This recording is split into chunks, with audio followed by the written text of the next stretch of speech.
Instagram account के अंदर theme क्या होता है, कलर कॉम्बिनेशन क्या होता है, ये हमने समझा। और थीम और कलर कॉम्बिनेशन बहुत इंपॉर्टेंट है हमारे इंस्टाग्राम के अकाउंट को ग्रो करने के लिए। नेक्स्ट चलते हैं, अगला हमारा है Instagram post idea for business और सेल्स।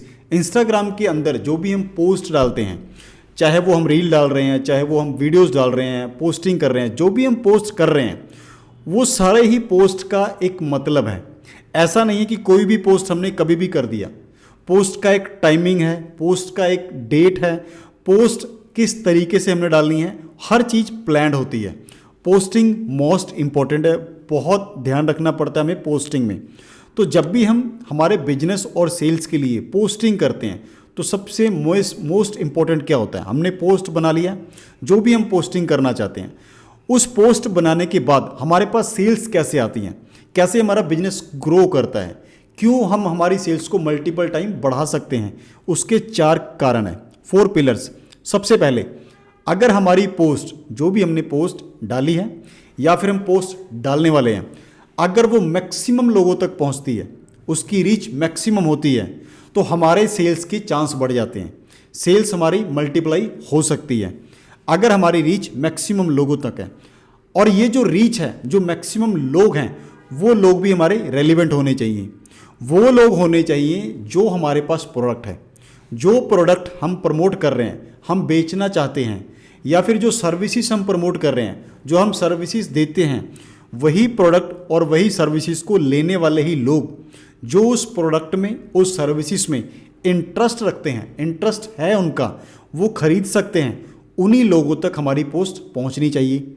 मैक्सिमम रीच होनी चाहिए, पर हमारी जो ऑडियंस है वो भी एक्यूरेट होनी चाहिए, रेलेवेंट होनी चाहिए। जो हमारे फॉलोअर्स हैं वो हमारी सही होनी चाहिए। अगर सही ऑडियंस तक हमारी पोस्ट पहुंचेगी, सही फॉलोअर्स हमारे पास आएंगे, तभी हमारे सेल्स बढ़ेंगे। इसके बाद होता है पोस्ट एंगेजमेंट। हमारी जो रीच है मैक्सिमम हो गई, मैक्सिमम लोगों तक हमारी पोस्ट पहुंच गई, उसके ऊपर जितने भी फॉलोअर्स हैं वो सारे रेलिवेंट हैं। फॉलोअर्स भी हमारे मतलब के हैं, रेलिवेंट फॉलोअर्स हैं, वही फॉलोअर्स हैं जो हमारे बिजनेस में इंटरेस्टेड हैं। इसके बाद पोस्ट इंगेजमेंट। अगर ये दोनों चीज़ें ठीक हैं, इंगेजमेंट भी अच्छी होएगी, क्योंकि रीच मैक्सिमम हो गई, फॉलोअर्स भी अच्छे आ गए, तो उसके ऊपर इंगेजमेंट भी होगा। क्यों? क्योंकि लोग वही हैं, रेलिवेंट ऑडियंस है, वही लोग हैं जो हमारे प्रोडक्ट में इंटरेस्टेड है, तो वो लाइक भी करेंगे, शेयर भी करेंगे, किसी ना किसी तरीके से इंगेजमेंट दिखाते हैं। तो अगर तीनों चीज़ें ये हो जाती हैं, उसके बाद हमारे सेल्स की चांस बढ़ जाते हैं। अब सेल्स कैसे होंगे? 3 तरीके हैं। इंस्टाग्राम के अंदर ऑप्शन होता है, कोई भी हमें मैसेज कर सकता है, हम उसे मैसेज के थ्रू कांटेक्ट कर सकते हैं, हमारे पास वो कॉल कर सकता है, बायो में हम अपने मोबाइल नंबर को, कॉन्टैक्ट नंबर को हम मेंशन कर सकते हैं, हमें कॉल कर सकता है, वेबसाइट का लिंक छोड़ सकते हैं। वेबसाइट का लिंक छोड़ेंगे, वेबसाइट के ऊपर जाएंगे और वेबसाइट के ऊपर जाकर भी वो हमसे कांटेक्ट कर सकता है। वहाँ पे हमारा कांटेक्ट फॉर्म होगा, वो फॉर्म फिल कर सकता है, फ़ोन कर सकता है, मेल कर सकता है। तो 4 पिलर हैं। ये 4 पिलर अगर ठीक हैं, सही से काम कर रहे हैं, मैक्सिमम रीच हो रही है, रेलिवेंट फॉलोअर्स हैं, इंगेजमेंट भी आ रही है, हमारी सेल्स बढ़ेगी।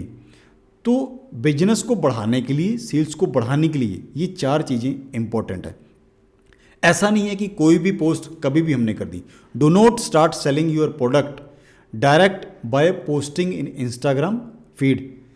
आपने कभी भी ऐसा नहीं करना है कि आपने पोस्ट बनाया, इमेज, रील्स, वीडियोस कुछ भी बनाया, कुछ भी रिकॉर्ड किया और उसने डायरेक्ट आपने उसको फीड में डालना शुरू कर दिया, पोस्टिंग शुरू कर दी।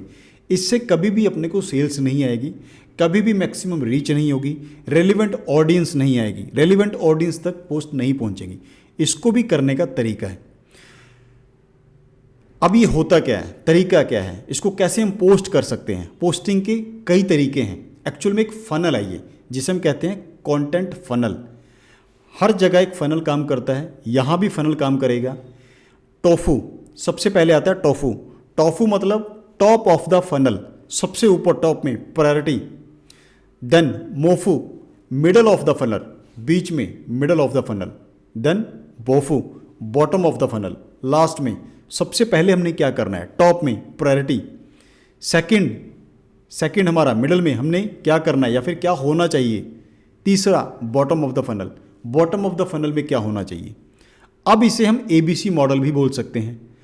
अगर हमें टोफू मोफू बोफू याद नहीं है तो हम ABC मॉडल भी नाम याद रख सकते हैं कि हमने ABC मॉडल के ऊपर काम करना है।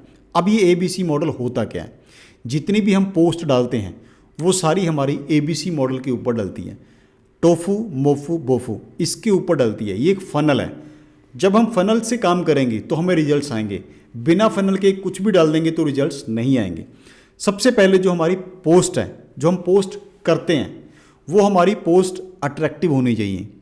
जिसके भी सामने वो पोस्ट गई है, जो भी पोस्ट देख रहा है, वो अट्रैक्टिव पोस्ट होनी चाहिए। उस पोस्ट के अंदर वो कंटेंट होना चाहिए जिसकी तलाश एक्चुअल में उस फॉलोअर को है, या फिर जिस बंदे के अकाउंट में, मेरे अकाउंट में कोई भी पोस्ट आई तो मैं पोस्ट को क्यों देखूंगा। अगर वो पोस्ट अट्रैक्टिव होगी, मेरे मतलब का कंटेंट होगा, तभी मैं उसको देखूंगा। तो हमारा जो पोस्ट है वो अट्रैक्टिव होना चाहिए। सबसे पहला काम, पोस्ट को इतना अट्रैक्टिव बनाओ कि जिसके भी पास वो पोस्ट गई, जिसके भी अकाउंट में पोस्ट गई, उसको रिक्वायरमेंट तो है, पर अगर वो पोस्ट अट्रैक्टिव है तो वो आपसे ही प्रोडक्ट लेगा, इंगेजमेंट आपके पास ही शो करेगा, आपसे वो रिलेशन बिल्ड करेगा। तो सबसे पहले पोस्ट अट्रैक्टिव होनी चाहिए। उसके बाद बिल्ड द रिलेशन, उसके साथ रिलेशन बिल्ड करो। फिर ऐसे पोस्ट डालो ताकि वो आपके साथ रिलेशन बिल्डिंग करे, आप उसके साथ रिलेशन बिल्डिंग करो। सबसे पहले attractive post, then building relation post, उसके बाद उसको सेल्स में कन्वर्ट करो। डायरेक्ट हमने सेल्स वाली पोस्ट नहीं डालनी है, हर तरह की पोस्ट अलग अलग होती है, तीनों तरह की पोस्ट को हमने डालना है।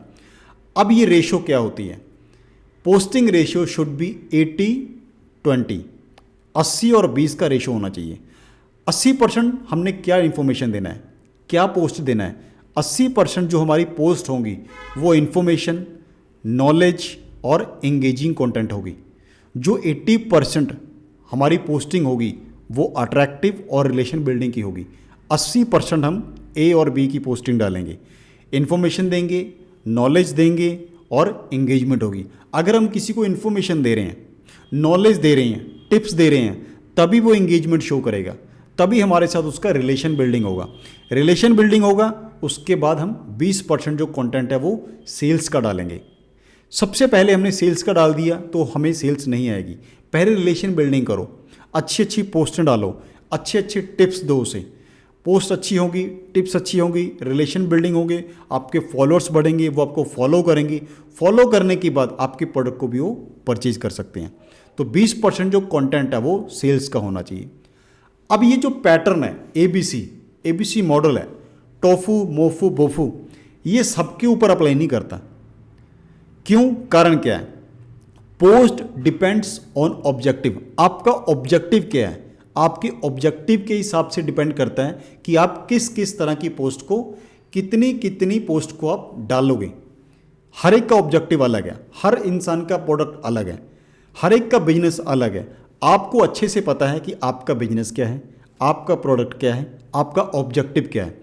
आपके बिजनेस के हिसाब से, आपके प्रोडक्ट के हिसाब से, आपके ऑब्जेक्टिव के हिसाब से ही आप पोस्टिंग करोगे। सबसे पहले, if purpose is only to increase followers, अगर हमारा पर्पस सिर्फ और सिर्फ फॉलोअर्स को इंक्रीज करना है, हमारा पर्पस सिर्फ और सिर्फ, पर्पस क्या है, इंक्रीज करना फॉलोअर्स को। हमारे अकाउंट में सिर्फ लोग हमें फॉलो करें, मैक्सिमम फॉलोअर्स आएँ, अगर ये पर्पस है तो हमारी जो पोस्टिंग है वो इस स्टाइल में होनी चाहिए, ये स्टाइल होना चाहिए, ये पैटर्न होना चाहिए। अट्रैक्टिव पोस्टिंग कितनी होनी चाहिए, 15 हमारी पोस्टिंग अट्रैक्टिव होनी चाहिए। ये मंथ की बात कर रहे हैं, एक मंथ में 15 हमारी अट्रैक्टिव पोस्टिंग होनी चाहिए, 10 पोस्टिंग हमारी रिलेशन बिल्डिंग वाली होनी चाहिए और 5 पोस्टिंग हमारी सेल्स वाली होनी चाहिए। अगर हमारा पर्पस मैक्सिमम फॉलोअर्स को लेकर आना है, मैक्सिमम फॉलोअर्स को भी लेकर आना है, प्रायोरिटी किसकी है, हम प्राइमरी ऑब्जेक्टिव क्या है, प्राइमरी ऑब्जेक्ट हमारा फॉलोअर्स को इंक्रीज करना है, उसके साथ साथ सेल भी करना है। सेल्स हमारा यहाँ पे सेकेंडरी हो गया, प्रायोरिटी, प्राइमरी क्या हुआ, फॉलोअर्स को इंक्रीज करना। तो जब हमारा पर्पस, ऑब्जेक्टिव हमारा ऑब्जेक्टिव फॉलोअर्स को इंक्रीज करना है, देन सेल्स को करना है, तो हमने इस पैटर्न को चूज करना है, इसके हिसाब से हमने पोस्टिंग डालनी है। Second, if purpose is only to increase engagement, अगर हमारा पर्पस सिर्फ और सिर्फ एंगेजमेंट बढ़ाना है, हम चाहते हैं कि जिसके पास भी हमारी पोस्ट गई है वो उसके ऊपर एंगेजमेंट शो करे, लाइक कमेंट शेयर, तो क्या करना है, इस पैटर्न को यूज करना है। अट्रैक्टिव पोस्ट कितनी होनी चाहिए, 10। रिलेशन बिल्डिंग पोस्ट कितनी होनी चाहिए, 15। अब यहाँ पे पोस्ट बढ़ गई, यहाँ पर 10 था 15 हो गई, 15 हो गई, एंगेजमेंट बढ़ेगी। अगर एंगेजमेंट बढ़ानी है तो रिलेशन बिल्डिंग पोस्ट बढ़ाने पड़ेंगे, और सेल्स सेम 5। अब हमारा पर्पस सेल्स का है, प्योरली हम बिजनेस करना चाहते हैं, हमारा अकाउंट बिजनेस पे है, सिर्फ और सिर्फ सेल्स पर्पस है, मैक्सिमम सेल्स लाना चाहते हैं। तो सबसे पहले क्या होगा, ए वाली पोस्ट जो है उसमें हमारी 10 पोस्ट होंगी, 10 पोस्ट हमारी अट्रैक्टिव पोस्ट होंगी, रिलेशन बिल्डिंग कम हो जाएंगी, 5 पोस्ट हमारी रिलेशन बिल्डिंग होगी। उसके बाद सेल्स पोस्टिंग 15, इस केस में हमारी सेल्स की जो पोस्टिंग है वो 15 हो जाएंगी। तो हमारा पर्पस क्या है, डिपेंड करता है हमारे पर्पस के ऊपर, हमारा ऑब्जेक्टिव क्या है। आपका जो ऑब्जेक्टिव है उसी हिसाब से हमने पोस्टिंग करनी है। अगर हमारा ऑब्जेक्टिव फॉलोअर्स है तो हमारा पैटर्न ये रहेगा, अगर हमारा ऑब्जेक्टिव एंगेजमेंट है तो हमारा पैटर्न ये रहेगा, अगर हमारा ऑब्जेक्टिव सेल्स है तो हमारा पैटर्न ये रहेगा। जब भी हम अकाउंट बनाते हैं और बिजनेस को शुरू करते हैं तो कभी भी हमारा पर्पस सिर्फ फॉलोअर्स नहीं होता है, कभी भी हमारा पर्पस सिर्फ एंगेजमेंट नहीं होता, कभी भी पर्पस हमारा सिर्फ सेल नहीं होता, ये चेंज होता रहता है। सबसे पहले हम क्या चाहते हैं, हमारा नया अकाउंट है, अगर हमारा नया अकाउंट है तो हम चाहते हैं मैक्सिमम हमारे फॉलोअर्स आएँ, तो मैक्सिमम फॉलोअर्स लेकर आना है तो इस वाले पैटर्न को हम यूज़ करेंगे, ये टाइप की हम पोस्ट डालेंगे। हमारा सिस्टम पैटर्न ये होना चाहिए। अब हम चाहते हैं कि इसके ऊपर एंगेजमेंट ज़्यादा है तो हम ये पैटर्न यूज़ करते हैं, पैटर्न हम चेंज कर सकते हैं। अब हम चाहते हैं कि हम सेल्स लेकर आना चाहते हैं तो हमारा पैटर्न चेंज हो सकता है। क्यों, जब तक हम यहाँ तक आते हैं सेल्स में, हमारे पास अच्छे खासे फॉलोअर्स हो चुके होते हैं, एंगेजमेंट भी काफ़ी अच्छे आती हैं, तो जो नए फॉलोअर्स आते हैं उनके ऊपर भी इस चीज़ का इम्पैक्ट पड़ता है। अगर हमारे अच्छे फॉलोअर्स हैं तो जो नया फॉलोअर आया वो भी देखता है कि इतने लोग इसको फॉलो कर रहे हैं, अगर इतने लोग मैक्सिमम लोग इसको फॉलो कर रहे हैं तो वाकई इसके कंटेंट में दम होगा, इसलिए फॉलो कर रहे हैं। बहुत सारे लोग एंगेजमेंट शो कर रहे हैं तो वो नए लोग भी एंगेजमेंट शो करेंगे और हमारा पर्पस सॉल्व होता है। तो कभी भी हमारा पर्पस सिर्फ एक पैटर्न से नहीं है, हम कभी भी सेल्स के ऊपर डायरेक्ट नहीं जाते हैं, पहले फॉलोअर्स को बढ़ाते हैं, फिर एंगेजमेंट लेकर आते हैं, फिर हम सेल्स को लाते हैं, फिर हम सेल्स को कंटिन्यू कर सकते हैं। तो डिपेंड करता है आपका बिजनेस कैसा है। अगर आप सीधा सेल्स में जाना चाहते हैं जा सकते हैं, सिर्फ इसी पैटर्न को शुरू से अप्लाई करना चाहते हैं कर सकते हैं, बट किस केस में, उस केस में मान के चलो आपके पास जो प्रोडक्ट है वाकई मार्केट में उसकी बहुत डिमांड है, लोग आपके प्रोडक्ट को देखते ही खरीद सकते हैं। अगर 100 लोगों ने देखा तो कम से कम 30 लोग तो उसको खरीदेंगे, बहुत डिमांड है आपकी, तो आप सीधे इसमें शिफ्ट हो सकते हैं, आप इस पैटर्न को यूज़ कर सकते हैं। अदरवाइज ये टोटली डिपेंड करता है हमारे बिजनेस के ऊपर। तो चलिए इसी के साथ मिलते हैं हमारी नेक्स्ट वीडियो में।